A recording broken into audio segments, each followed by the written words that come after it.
Hello বন্ধুরা, তো এই ভিডিওতে আইএসএল ট্রান্সফার আপডেট নিয়ে বেশ কিছু কথা বলবো। তো ভিডিওটি সবাই শেষ অবধি দেখো, আর চ্যানেলে নতুন হয়ে থাকলে চ্যানেলটি অতি অবশ্যই সাবস্ক্রাইব করে পাশে থাকা বেল আইকনটিকে অন করে পাশে থাকো। তো ফার্স্টে যদি মোহনবাগানের জেমি ম্যাকলারেনের নাম কবে ঘোষণা করবে সেই বিষয়ে কথা বলা যায়, তো যেমনটা শোনা যাচ্ছে জেমি ম্যাকলারেনের নাম আগামী সপ্তাহে মোহনবাগান ম্যানেজমেন্ট ঘোষণা করতে চলেছে, এমনই খবর রয়েছে।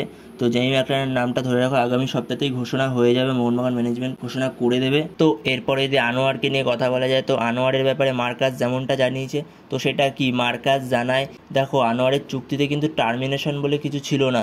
সে 2027 সাল অবধি মোহনবাগানের লোন ডিলে সাইন করেছে। সেখানেই মার্কাস জানায় অনেক রকম চুক্তিতে কোনো রকমের টার্মিনেশন ক্লজ থাকে না, তাও যদি করতে চায় টার্মিনেশন, তো সেখানে মার্কাস দুটো কারণ বলেছে।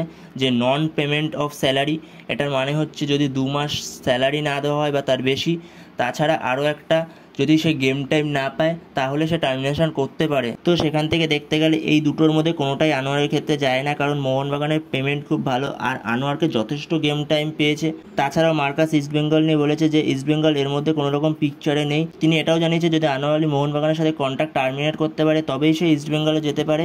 আরও বলে যদি তারা আনোয়ারকে সই করাতে পারে তাহলে তাদের জন্য একটা বিশাল বোনাস হবে। তো এগুলোই জানিয়েছে মার্কাস। তো দেখা যাক পরে এ বিষয়ে আর কি আপডেট আসে।